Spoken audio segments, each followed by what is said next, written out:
सोचिए, अगर रावण का केस अलग होता। रावण ने ब्रह्मा जी से वरदान लिए और अपनी मृत्यु को कंट्रोल कर लिया। मतलब वो कैसे मरेंगे वो डिसीजन उसके ऊपर आ गया। पर ब्रह्मा जी ने उसको अमर होने का वरदान नहीं दिया। शिव जी से अस्त्र शस्त्र ली, पावर ली, प्रोटेक्शन ली, कंट्रोल लिए, पर किसी ने उसे अमर होने का वरदान नहीं दिया। मान लीजिए जब वो पीक पर था, पावरफुल, एरोगेंट, अनबीटेबल, अगर उस समय किसी ने उसे कहा होता तुम विष्णु या कृष्ण का तपस्या करो, तो शायद वो तुम्हें तुमको अमर होने का वरदान दे सकता है। और मान लीजिए वो मान जाता और तपस्या में बैठ जाता, तो क्या होता? उसका अहंकार पिघल जाता, उसका मन बदल जाता।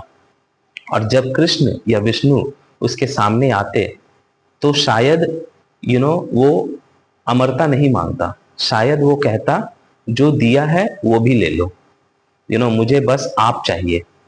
यही कृष्ण भक्ति की ताकत है। यह इंसान को राक्षस से इंसान बना देती है। इसीलिए शायद राक्षस के जो गुरु थे, गुरु शुक्राचार्य, उसने कभी अपने किसी शिष्य को विष्णु भक्त होने नहीं दिया। उसने कभी अपने किसी शिष्य को विष्णु जी की भक्ति करनी नहीं सिखाई, क्योंकि उसे पता था, जैसे मान लीजिए रावण, हिरण्यकश्यप, तारकासुर, महिषासुर, जो भी मतलब है उनके शिष्य, उन सबको उसने ब्रह्मा जी की भक्ति बताई, कृष्ण की या विष्णु की नहीं। क्योंकि उसे कहीं ना कहीं पता था कि अगर कोई राक्षस भी विष्णु जी की भक्ति करे, कृष्ण भगवान की भक्ति करे, तो वो राक्षस और रहता ही नहीं, वो इंसान बन जाता है। उसके अंदर का जो हैवानियत है वो मर जाता है, वो मोह माया से बहुत दूर हो जाता है, और वो कृष्ण के प्रेम में, वो विष्णु जी की प्रेम में पूरा ढल जाता है। आज मैं एक बहुत गहरी बात करने वाला हूं। कृष्ण भक्त की असली पावर क्या है? आप ध्यान से ऑब्जर्व करिए। लोग भगवान की भक्ति करते हैं पर अक्सर कुछ पाने के लिए, लेकिन कृष्ण भक्त अलग क्यों होते हैं? एंड तक सुनिए।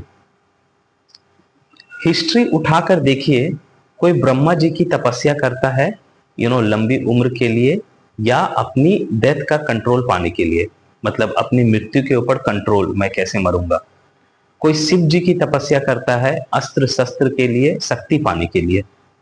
कोई माँ दुर्गा या माँ शक्ति की आराधना करता है विजय और बल के लिए। और कोई लक्ष्मी जी की पूजा करता है धन, समृद्धि, नाम, शोहरत के लिए। मतलब हर भगवान के पीछे, हर भक्ति के पीछे अक्सर इच्छा होती है, एक डिमांड होती है, एक बार्गेन होती है। भगवान मुझे ये दे दो, भगवान मुझे पावर दे दो, भगवान मुझे अमरता दे दो। अब एक बात लॉजिकली देखिए, जो कृष्ण का सच्चा भक्त होता है वो कृष्ण से पैसा नहीं मांगता। वो ये नहीं मांगता कि मैं कैसे मरूंगा। वो ये नहीं कहता कि मुझे कोई अस्त्र शस्त्र दे दो। वो ये नहीं मांगता कि मुझे दुनिया पर राज करना है। कृष्ण भक्त सिर्फ एक चीज मांगता है, मुझे कृष्ण मिल जाए, एक बार दर्शन हो जाए, बस मैं उनके प्रेम में डूब जाऊं। ये भक्ति डिमांड बेस्ड नहीं होती, ये लव बेस्ड होती है। कृष्ण भक्ति की सबसे बड़ी पावर ये है कि ये इंसान को अंदर से बदल देती है। जब कोई कृष्ण की प्रेम में डूबता है तो उसकी इच्छाएं कम हो जाती है, उसका अहंकार डिसॉल्व होने लगता है। उसको पावर, पैसा, राज्य सब छोटा लगने लगता है। वो मतलब वो कहता है मुझे कुछ नहीं चाहिए, मुझे बस कृष्ण चाहिए, मुझे बस कृष्ण मिल जाए। और जब इंसान की इच्छाएं खत्म हो जाती है तो उसका डर भी खत्म हो जाता है। सोचिए, अगर रावण का केस अलग होता। रावण ने ब्रह्मा जी से वरदान लिए और अपनी मृत्यु को कंट्रोल कर लिया। मतलब वो कैसे मरेंगे वो डिसीजन उसके ऊपर आ गया। पर ब्रह्मा जी ने उसको अमर होने का वरदान नहीं दिया। शिव जी से अस्त्र शस्त्र ली, पावर ली, प्रोटेक्शन ली, कंट्रोल लिए, पर किसी ने उसे अमर होने का वरदान नहीं दिया।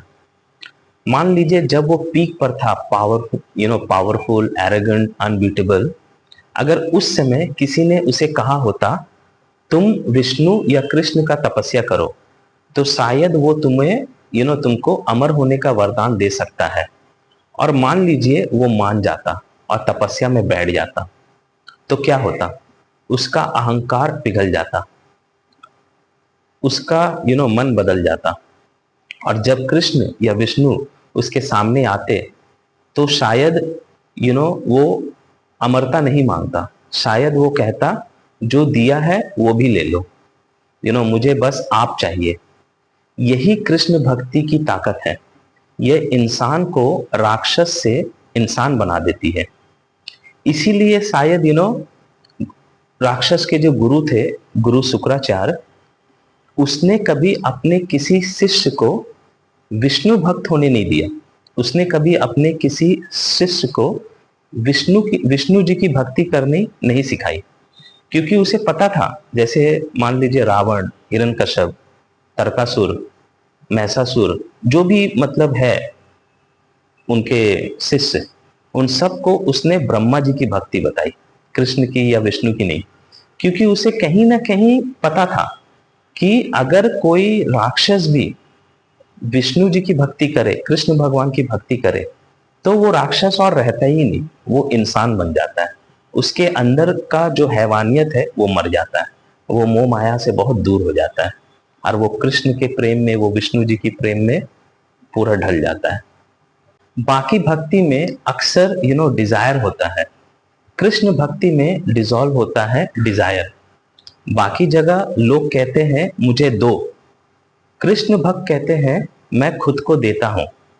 डिफरेंस समझें, एक भक्ति ट्रांजैक्शन है, एक भक्ति ट्रांसफॉर्मेशन है। जब आप कृष्ण से सिर्फ कृष्ण को मांगते हो तो आपका फोकस एक्सटर्नल चीजों से हटकर इंटरनल चीजों पर हो जाती है। आप कंपैरिजन छोड़ देते हो, कंपटीशन छोड़ देते हो, ग्रीड छोड़ देते हो। आपका जो दिल है सॉफ्ट हो जाता है, आपका ईगो कम हो जाता है। और जब ईगो कम होता है तब असली शांति शुरू होती है। इसीलिए कृष्ण भक्ति का मतलब ये नहीं है कि आप कुछ पाने के लिए भक्ति कर रहे हो। कृष्ण भक्ति का मतलब आपको बस कृष्ण चाहिए, ना वरदान, ना धन, ना अमरता, ना कंट्रोल ओवर डेथ, सिर्फ प्रेम। और जो भक्ति प्रेम में जाती है, जो भक्ति प्रेम से जुड़ जाती है, तब इंसान को दुनिया की सबसे बड़ी पावर मिल जाती है, अंदर की शांति। जो कृष्ण को पाना चाहता है वो दुनिया को छोड़ देता है, और जो दुनिया को पाना चाहता है वो कृष्ण को समझ ही नहीं पाता। और कृष्ण क्या समझाना चाहता है? भक्ति करना अच्छी बात है, चाहे आप कृष्ण की भक्ति करो, शिव जी की भक्ति करो, ब्रह्मा जी की भक्ति करो, माँ दुर्गा, माँ शक्ति या हनुमान जी की, किसी भी रूप में करो। लेकिन एक बात हमेशा अपने सबकॉन्शियस माइंड में रखो, भक्ति का मतलब जिम्मेदारी से भागना नहीं होता। जब लोग गहरी भक्ति में जाते हैं और मोह माया से दूर होने लगते हैं, तब कभी कभी वो अपने परिवार का ख्याल रखना, अपनी ड्यूटी निभाना, सोसाइटी के लिए काम करना भूल जाते हैं। और ये सही भक्ति नहीं है। आप भक्ति करते हुए भी काम कर सकते हो, मेहनत कर सकते हो, अपने माता पिता, परिवार, बच्चों का फर्ज निभा सकते हो।